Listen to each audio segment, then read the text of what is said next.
Monsieur le ministre, bonsoir. Bonsoir, je sais que Sadi Bonjoy, à vos différents chroniqueurs et à vos milliers de téléspectateurs qui vous suivent à travers le monde. Première question, Monsieur le ministre, qu'est-ce que ça fait d'être à la tête d'un ministère aussi tumultueux qui apparemment, où la paix ne règne pas souvent? Bon, d'abord, il faut quand même rectifier le tir. Il n'y a pas un département sectoriel, entre guillemets, tumultueux. La particularité du ministère de la Justice tient du fait que vous avez deux niveaux d'organes et d'administration diamétralement opposés. Vous avez l'administration centrale de la justice, qui est gérée par un ministre et son cabinet, qui s'occupe des questions centrales de la justice, la construction des prisons, tout ce qui est question de salaire des magistrats. Bref, il s'occupe des questions centrales de la justice.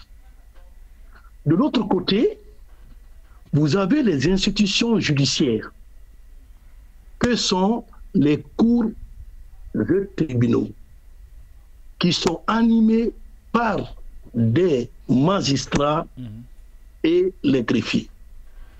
Juste à côté de cela, vous avez les auxiliaires de justice, que sont les avocats, les huissiers de justice, les commissaires-priseurs. Ce qui veut dire que, au niveau des cours et tribunaux, ce qui échappe même du fonctionnement de l'administration centrale de la justice, le principe qui règne à ce niveau, c'est le principe du contradictoire. Si vous voulez, tout le monde est d'accord à ne pas être d'accord parce que la position du magistrat peut être différente de la position de l'avocat, tout comme la position de l'huissier peut être différente de la position de l'avocat. Tout ça, on ne parle pas de tumulte par rapport à ça. Mais s'il faut quand même, peut-être, sans autant interpréter ce que vous entendez tumulte, c'est que les questions d'administration judiciaire sont des questions qui sont liées à plusieurs intérêts. Vous avez les intérêts de l'État, vous avez les intérêts des particuliers, notamment vous, tout le monde, parce que chacun peut s'adresser à la justice. Vous avez même des intérêts des acteurs qui animent cette chaîne, c'est-à-dire des avocats qui sont là pour représenter les intérêts des clients, pour les assister, pour les conseiller. Donc, laissez-moi vous dire, tout cela forme ce qu'on appelle la famille judiciaire. Elle n'est pas que faite pour les avocats, et dans chaque famille, comme à la maison, c'est pas parce que ça crie que ça ne va pas. Ça crie, c'est parce que quelque part, il y a une divergence d'opinion. Exactement, monsieur le ministre. Et le plus important au-dessus de tout ça, laissez-moi terminer, c'est tout simplement vous dire que le département de la justice en tant qu'administration centrale, il n'y a pas de problème. Les institutions judiciaires, les cours et tribunaux sont aussi des institutions qui sont régies par les principes de contradictoire et cela ne finira jamais. Parce que quand ça finit, c'est comme si on disait tout doit converger dans un même sens, mais tout ça est régi par les règles d'organisation et de fonctionnement. Alors, permettez juste pour ne pas qu'il l'oublie, mais justement parce que vous-même vous abordez, avant, je sais que mon confrère voulait poser la question là-dessus, vous abordez le cas qui s'est passé à Koya, au tribunal de Koya, c'est ce que vous abordez. Et vous voyez bien, l'une des conséquences directes aujourd'hui, c'est sur nous tous, parce que les avocats décident, le barreau décide de bouder de boycotter les audiences. Est-ce que, je voudrais bien vous entendre, avoir un commentaire de votre part sur ce qui s'est passé à Koya, mais au-delà, est-ce qu'on ne peut pas aussi tenir le ministère responsable, parce que si un procureur est venu porter la main sur un avocat, c'est parce que peut-être au niveau du recrutement, on n'a pas été suffisamment sérieux et entre les mailles est passé quelqu'un de violent. D'accord. Bon, d'abord, c'est un sujet que j'aborde avec beaucoup de gêne en tant que magistrat, mais en tant que premier responsable du département de la justice et des droits de l'homme. Ce que je peux vous dire, peut-être ça peut vous surprendre. Lorsqu'on est magistrat, tout comme avocat, on est tous astreints au respect de ce qu'on appelle les règles déontologiques. Ça veut dire quoi? Quand vous prenez juste du côté de l'avocat, la loi qui régit l'organisation de la profession d'avocat pose le problème en termes simples. C'est quoi? C'est qu'il est dit qu'en tout lieu et en toute circonstance, l'avocat est tenu de s'adresser avec modération, courtoisie. Ça veut tout résumer. Magistrat, en tout lieu et en toute circonstance, vous devrez avoir la retenue. Vous avez vu, vous avez une balance où pèsent à la fois des obligations déontologiques à l'égard du magistrat, mais aussi à l'égard de l'avocat. Parce que quand vous prenez l'article 68 de la loi 014, cette disposition indique clairement que l'avocat doit, à tout moment et en tout lieu, observer une conduite exemplaire empreinte de la dignité et de probité morale et intellectuelle. Il doit s'exprimer avec mesure et modération, tant à l'audience que dans les lieux publics. Maintenant, si au cours d'une audience quelconque, ça veut dire qu'une audience suppose qu'il y a des parties au procès. Vous avez un avocat qui représente les parties ou qui les assiste, selon qu'on est en matière civile ou on est en matière pénale. Vous avez le procureur de la République qui est là, qui représente la société, qui a un devoir de défendre la société à travers l'application de la loi auprès de cette juridiction. Vous avez un président du tribunal qui n'a d'autre rôle que de garder la neutralité pour pouvoir vraiment juger de manière à ce que tout se passe dans les règles de l'art. Tout est déterminé. Maintenant, dans ce jeu d'ensemble, chacun ne doit pas oublier la déontologie que lui impose sa profession. Maintenant, quelle que soit la raison, et avocat et magistrat, nous appartenons tous à ce qu'on appelle cette grande famille judiciaire. Autant l'avocat doit le respect au magistrat, autant le magistrat doit le même respect à l'avocat. Maintenant, si par extraordinaire, un avocat ou un magistrat arrive à violer ces règles déontologiques au cours d'une audience, quelle est la conduite à tenir? Ce n'est pas la bagarre, ce n'est pas les injures, ce n'est pas l'échange des propos, parce que si c'est fait, vous êtes devant un public devant lequel vous devrez en tout cas montrer l'exemple. C'est-à-dire que notre profession, c'est un sacerdoce.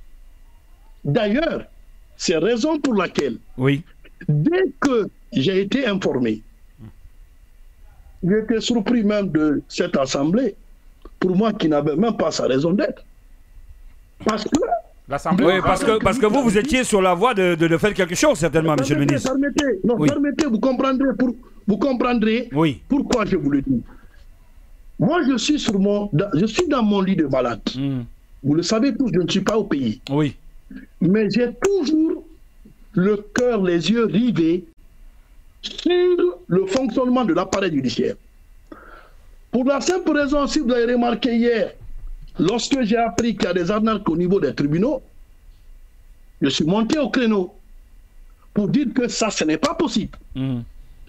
Mais puisque j'avais appris que ce comportement a été fait, je n'ai même pas attendu que le barreau se réunisse.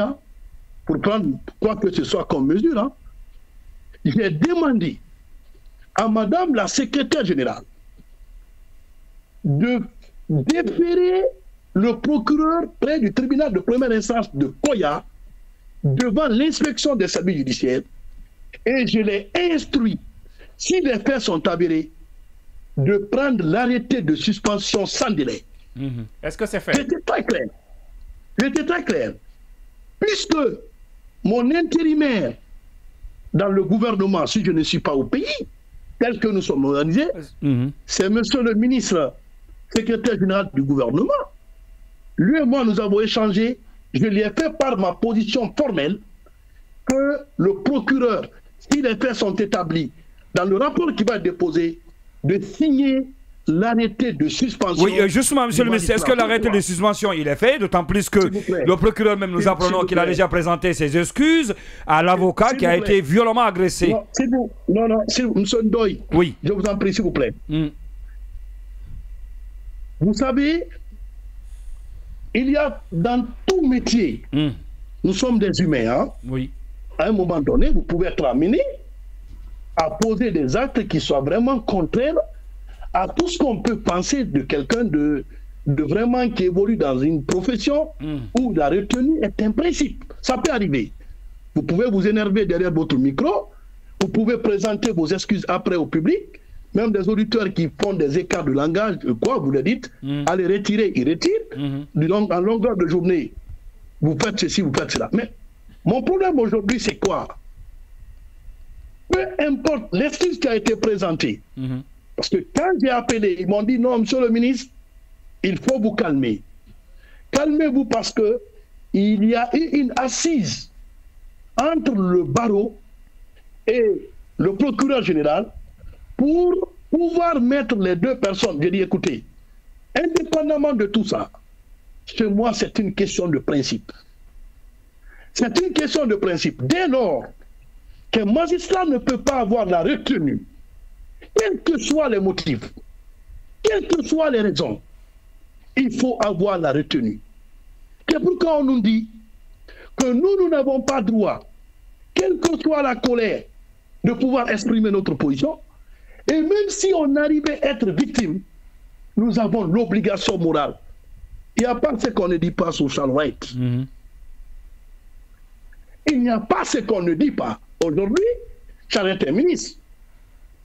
Mais laissez-moi vous dire, s'il faut répondre tout le monde et partout, tout le monde aura la bouche pour vous répondre et partout. Quand vous êtes magistrat, que dit la loi?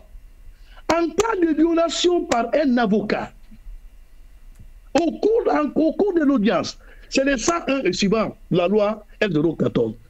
Qu'est-ce que tu dois faire en tant que magistrat? On dit, séance tenante, le président du tribunal demande à ce que le procès verbal d'incident soit dressé. C'est ce procès verbal d'incident dressé qui doit être... Il va terminer la partie là, vous posez la question après. Oui. Au procureur général et au procureur général de saisir le conseil de l'ordre. Et que le conseil de l'ordre peut se statuer dans un délai qui ne peut pas quand même être plus long. Et c'est dessus à notifier au procureur général quand il est relevé à peine ou non. D'accord. Je me suis dit, rien ne justifie qu'on porte main sur un avocat. Ce n'est pas possible. D'accord. Je ne le tolérerai pas. D'accord. Une autre question, monsieur le ministre. La partie là, elle est comprise. Oui, une question, Alpha Mamadou. Monsieur Charouette, vous venez de rappeler que vous êtes très surpris de l'Assemblée des avocats. En réalité, est-ce que cette Assemblée va changer la conduite que vous aviez déjà instruite, engagée avant que vous ne soyez au courant de cette Assemblée? Est-ce que ça va changer ou bien ça va continuer normalement? Non, vous savez, très sincèrement, je vais être clair avec vous. Tout récemment, le barreau a contribué à beaucoup de choses dans le cadre de l'amélioration des rapports entre magistrats, entre beaucoup de choses. Je ne peux pas tout exposer là. Qu'est-ce que j'ai dit? Quel que soit le problème, Dieu a voulu qu'aujourd'hui, que c'est Charles qui a la destinée de cette grande famille judiciaire. Quoique, on est d'accord. C'est un droit pour une partie des avocats pour dire convoquons l'Assemblée. C'est leur droit. Pour discuter toutes les questions relatives aux avocats. C'est leur droit. Je ne peux pas les occulter ça. Mais aujourd'hui, qu'est-ce que j'ai demandé au barreau? Quel que soit le sujet que vous allez débattre au cours de vos assemblées, que je respecte, prenez le temps, quel que soit. Je suis là, ministre de la Justice. Je ne suis pas au pays. Vous ne savez pas quelles sont les dispositions que le ministre de la Justice a déjà prises. Ça ne met pas en cause leur indépendance, là, qu'ils soient astreints à soumettre leurs propositions? Non, vous savez, attention, quelle que soit l'indépendance des ordres professionnels, le département de la justice reste l'autorité de tutelle. Dans le cadre de leur fonctionnement, ils ont un barreau que je respecte, personne ne viendra les dicter ce qu'ils doivent faire. Non, c'est la loi qui prévoit. Mais ce que je veux dire là, quel que soit PDX, quand les issues ont des problèmes, on discute. Quand les magistrats ont des problèmes, on vient, on discute. Quand les avocats ont des problèmes, il n'y a pas de raison qu'on ne discute pas. Mais ce qu'il faut retenir, la suspension d'Almami, j'étais très clair. Bien avant que quelqu'un ne me dise, est-ce qu'on a saisi le ministre? Si j'apprends le comportement d'un magistrat, de nature à engager sa responsabilité disciplinaire, je n'attends pas qu'on me saisisse. D'accord. Dernière question, Thierno Money, monsieur le ministre Alphonse Charles Oulait, de passage, en tout cas, meilleure santé à vous. Oui, allez-y. Dernière question, monsieur le ministre. On sent vraiment votre engagement à résoudre tout, alors que vous avez un intérimaire qui aurait pu se charger de ça. Le ministre secrétaire général à la présidence. En plus, vous avez une secrétaire générale qui pouvait bien faire le boulot. Mais là n'est pas la question. La question, c'est de savoir effectivement ce qui est fait. Vous avez vu que le risque, moi je vous ramène sur ça, le risque, il a fallu beaucoup d'efforts pour qu'il y ait entente entre vous et les magistrats, que les procès reprennent. Il y a le procès du 28 septembre, il y a la CRIEF, il y a beaucoup d'autres procès de citoyens ordinaires qui sont en prison. Les avocats menacent de boycotter. Les avocats menacent de boycotter les cours de tribunaux. Qu'est-ce que vous allez faire? Qu'allez-vous faire pour éviter que cette mesure soit appliquée? C'est une autre conséquence de ce qui s'est passé à Koya. Oui. Non, attention. Il faut faire la part des choses. Ce qui reste clair. Moi, je suis ministre de la Justice. Mon rôle aujourd'hui est de faire en sorte que tous les acteurs de la justice puissent s'asseoir et se parler. Puisqu'on n'a pas une autre maison que celle de la justice. Aujourd'hui, lorsque vous décidez de ne pas assister vos clients, lorsque vous décidez de ne pas les représenter, lorsque vous décidez de ne pas les conseiller, la conséquence au fait c'est quoi? D'abord, c'est un gain perdu pour vous. Ça c'est un, parce que ce n'est pas l'État qui paye les avocats. Vous vivez à travers vos activités, ça c'est un. Mais deuxième chose, ça préjudicie quand même au bon fonctionnement de certaines procédures qui nécessitent forcément la présence des avocats. J'en suis sûr et certain que j'aurai une discussion avec monsieur le bâtonnier.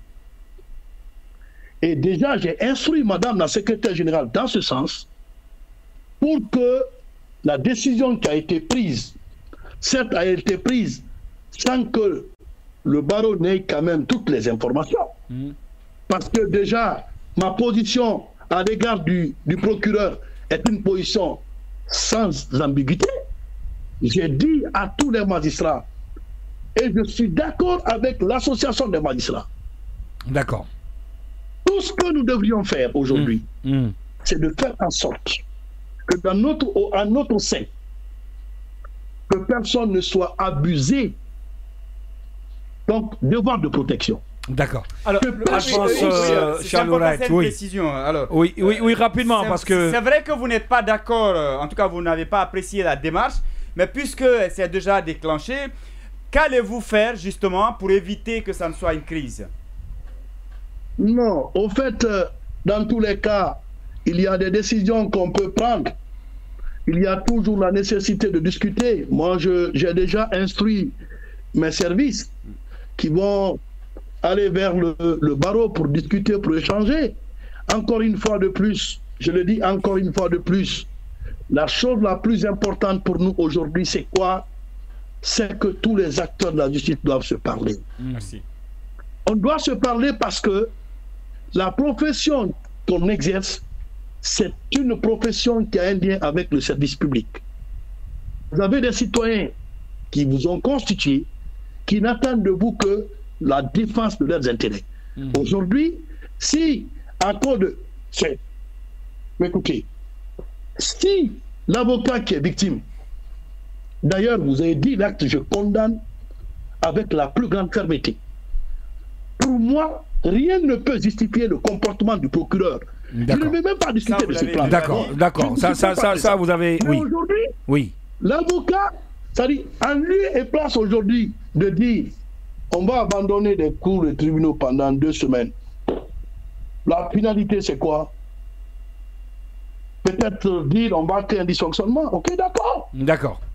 Ce qui est important, c'est que l'avocat qui est là, c'est son droit d'ester en justice.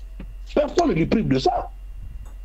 Et même nous, à notre niveau, il y aura forcément une action disciplinaire contre le magistrat. Il y aura une action disciplinaire contre le magistrat. En tout cas, monsieur le ministre... Sans ambiguïté. Oui, sans ambiguïté. Sans ambiguïté, oui. Donc, ce qui veut dire que dire qu'on abandonne ou on boycotte, pour moi, ça ne devrait pas sa raison d'être.